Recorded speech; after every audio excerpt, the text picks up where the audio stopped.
One of the most common questions we get from our business owner clients is how do they protect assets of their business?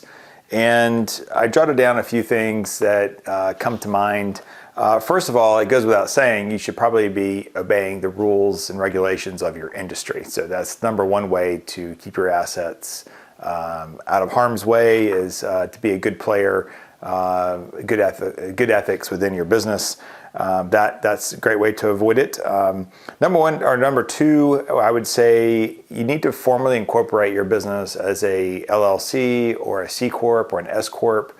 If you are a sole proprietor, you are not protected from liability, and your business assets could be up for grabs. If you are a sole proprietor because you don't feel the need to formalize your business as a C Corp, S Corp, or LLC, then I would certainly be carrying an umbrella policy, which is fairly cheap, which would cover your business activity. You have to make sure you tell the agent that you want that business activity covered.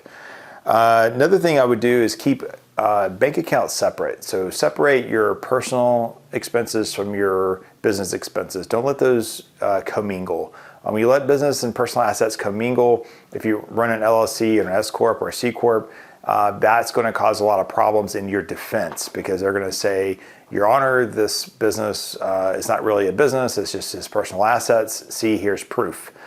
So you want to keep your personal and your business expenses separate.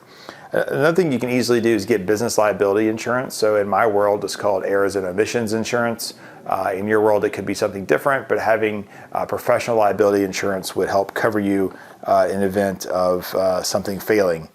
Another one is how you register your company, so what state it's registered in. Mine's registered in Georgia, but some people will do Delaware, some people use Utah, Alaska has some new LLC rules. I think people have been favoring that state, but most people I think seem to favor Delaware or Utah overall. There are some additional costs with that, so you need to determine if it's really necessary to form an entity in a different state.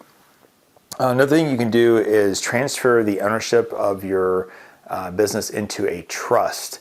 Now, there's different ways to do that. You could do a revocable living trust, obviously, or its own trust that holds just your business shares. You can also do an irrevocable trust where you're passing up ownership to another generation for their benefit or maybe even their children's benefit while you're managing the company.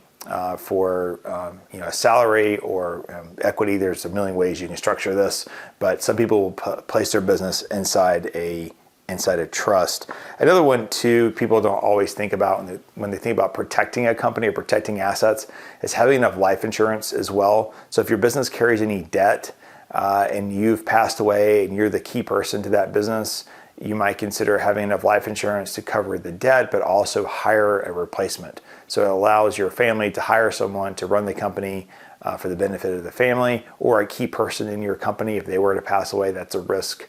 You want to have life insurance on them as well, so you can transition through that time period. These are just some really good starting points and things to think about as you determine how to best structure your own asset protection. Typically, it takes a combination, a CPA, an attorney, and a financial advisor to kind of mesh all the strategies together to come up with the optimal one for you.